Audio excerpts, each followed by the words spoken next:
Hello and welcome back to another episode of Injustice For All MMA. My name is David, and this episode is for UFC Fight Night Song versus Gutierrez. This isn't going to be anything special of an episode. It's just a routine fight night that we have to get to so we can get to next week, UFC 296, the important pay-per-view, the last pay-per-view of the year. And I believe the last card of the year as well. So let's just get through this for a second. We have just honorable mentions. We have some really close decisions that could have kind of gone either way. But we'll get to that in a second. We have honorable mentions. Amanda versus Alencar. I just want to preface this by saying I turned on the fight night at the very start of the third round. So they were facing each other. They were getting ready for the third round. So I didn't get to see the first two rounds. And so I'd scored just the third round, scored the rest of the card, and then came back to it later.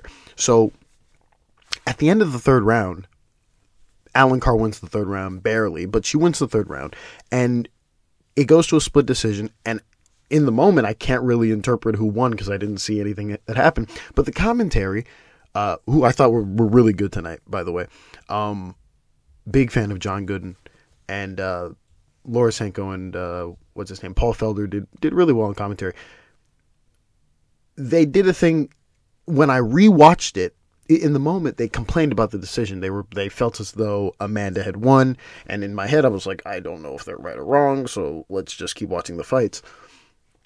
I rewatch it. I watched the first two. And in my head, I'm thinking to myself, what the fuck were they yapping about? This shouldn't have even been a split decision. Maybe, but for them to, feel really strong about Amanda winning this fight is kind of nonsense. It's really nonsense. Let's go over the fight. So it's 29-28 for Alencar on my scorecard. This fight ended in a split decision win for Alencar. First round, Amanda outstruck Alencar. Simple. No one can argue with that. Second round, close on the feet.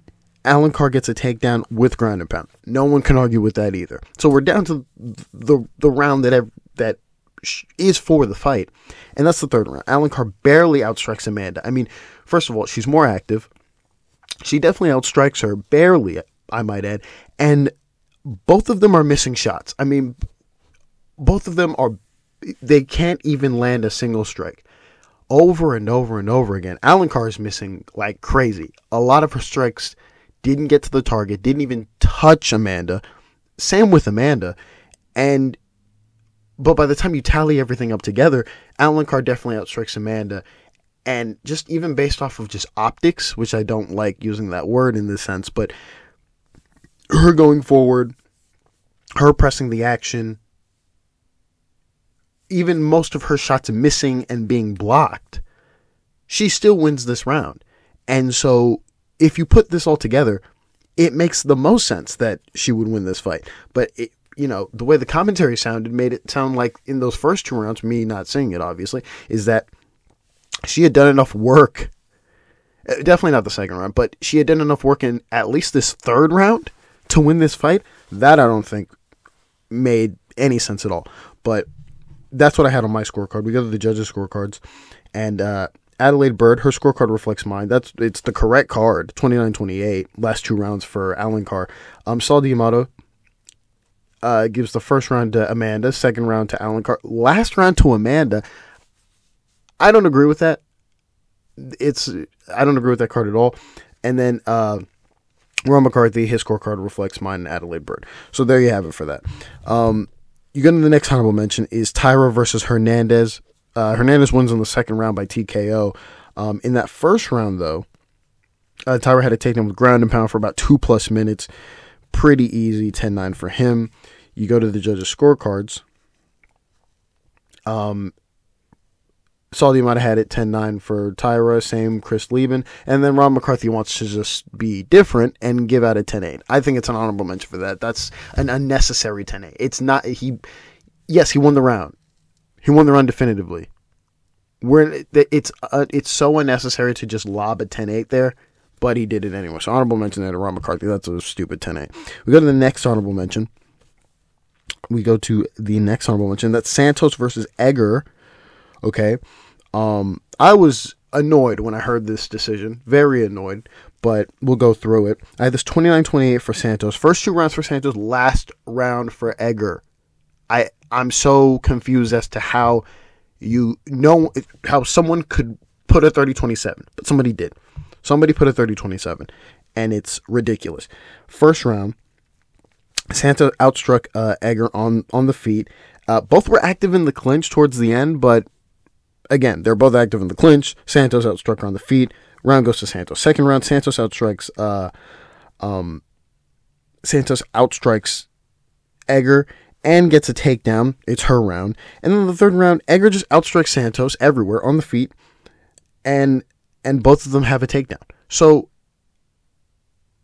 this is simple. We score this every single week, and then we go to the scorecards where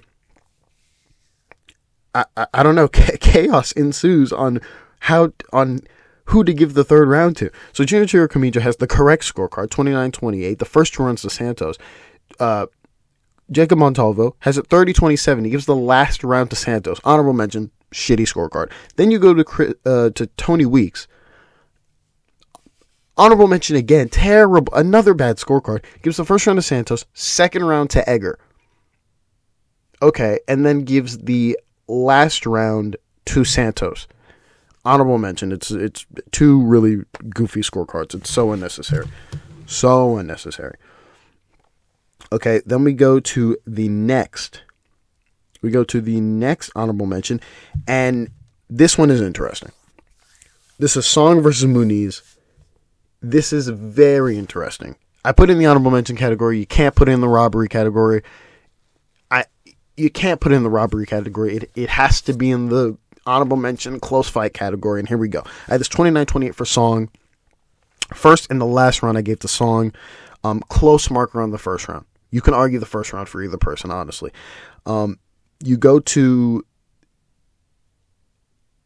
this fight. I'm trying to remember a fight that recently happened where I think it's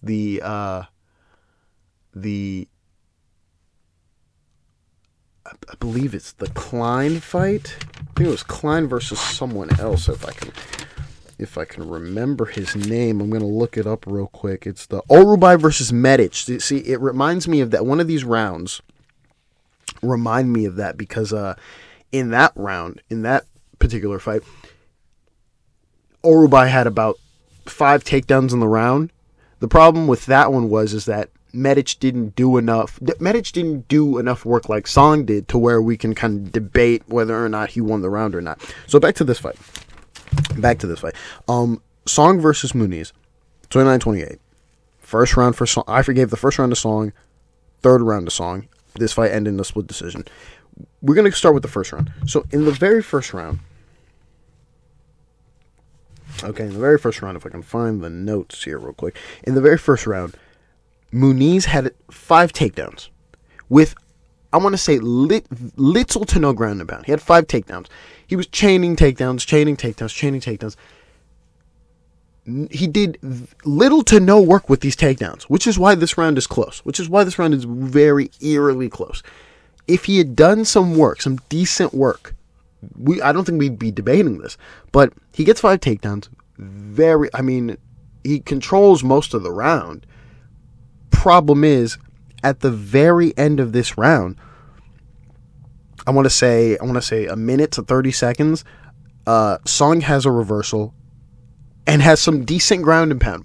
He outstrikes Muniz, clear. He inflicts more damage, clear, to close out this round. You can argue Song won this round, and you can argue Muniz won this round. So that's where you put the close marker in. You go to the second round where Muniz finally, maybe it was fatigue on Song's part, I don't know, but Muniz chains together another 5 takedowns. 5 takedowns. Again, with very little ground and pound. You can argue a 10-8 here. In the sense that Muniz controlled him the entire round. For the entire round, it's just takedown after takedown after takedown with little ground and pound here and there. But the entire round is controlled by Muniz. Not a single legit moment that Song had in this round. Maybe a couple shots from the bottom here and there, but nothing like this is, you could, if someone put a 10-8 here, I wouldn't be mad at it at all. But obviously, you don't want to, it's a close fight, you don't want to do any of that. Possible 10-8 here. Muniz controls this entire round, 5 takedowns with a little bit of ground and pound. You go to the third round, Muniz has a takedown, right? He has a takedown, and he has a reversal later on. But the issue here is he has a takedown, and he does nothing with this takedown. He just holds Song. He holds him. He holds him. He holds him. Song finally gets a reversal and lands decent. Again, strong ground and pound. Objectively speaking, this is Song's round. This is clearly Song's round. And when we go to the judges' scorecards, we get a different we get a different look at it.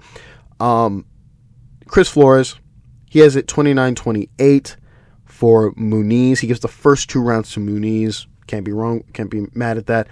Jacob Montalvo, he gives the first round to Park, and then he gives the last 2 to Muniz.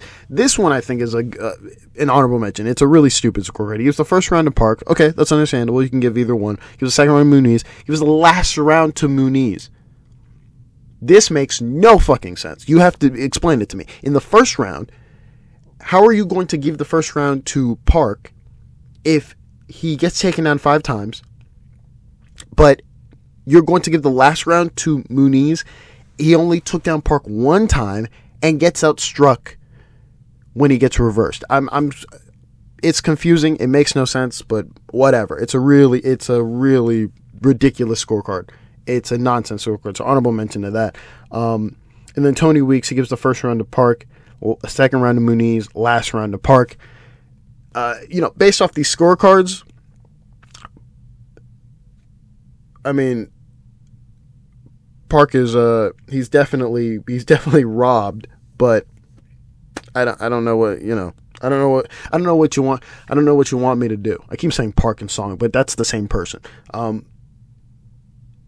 Based off these scorecards, Park/Song was robbed, but it's really a close fight. I just don't think Jacob Montalvo scored it in the correct manner, though. So there's that. You go to the last honorable mention, and before we get to the last honorable mention, a really nice win by Elliott over Sumudaerji. He had a submission win in the first round. Haqparast TKO's Mullarkey. Mullarkey has, if I can remember just off the top of my head, I think he's lost his last 2 to 3 fights. I mean, his chin is gone. His chin is absolutely gone, and it fucking sucks because I actually like Mullarkey. And then Roundtree just knocks out Anthony Smith.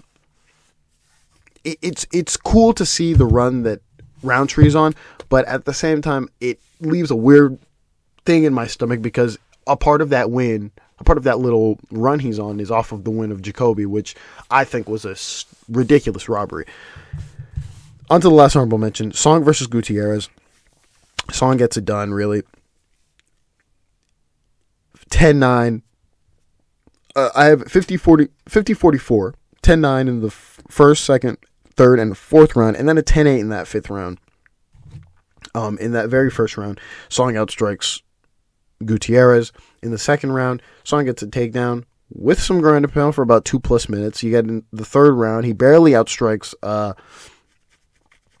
Gutierrez, and he gets a takedown. In the fourth round, Song gets another takedown with ground and pound for 3+ minutes. And then in the fifth round, he gets this takedown immediately. I mean, he gets this takedown at the very start of the round. And the problem with this is Gutierrez kind of he goes for an Imanari roll in the fifth round. And the commentary is kind of cracking on him for it, like, hey, you were just given the advice to not go to the ground. And what happens? It's not as though he just lagged off and he got taken down. No, he purposefully goes for the takedown. I mean, goes for the Imanari roll, fails, and he remains on the ground for the rest of the round. So Song gets a takedown with 4+ minutes. A takedown, he gets on top of him, whatever. 4+ minutes, possible 10-8. It's the entire round, and he continues to land ground and pound throughout the entire round. You can argue a 10-8. I gave him a 10-8. You go to the judges' scorecards. Junichiro Kamijo has a 50-45 for Song Yadong. Same with Ron McCarthy, and the Saul Diamante scorecard reflects mine with 50-44. And there you have it. That's the end of the card. It was actually a really nice fight night. It was kind of quick, very entertaining and kind of quick. And now we just wait for next week, and hopefully that card is an absolute banger. That's all I got. Thank you all for listening, and God bless.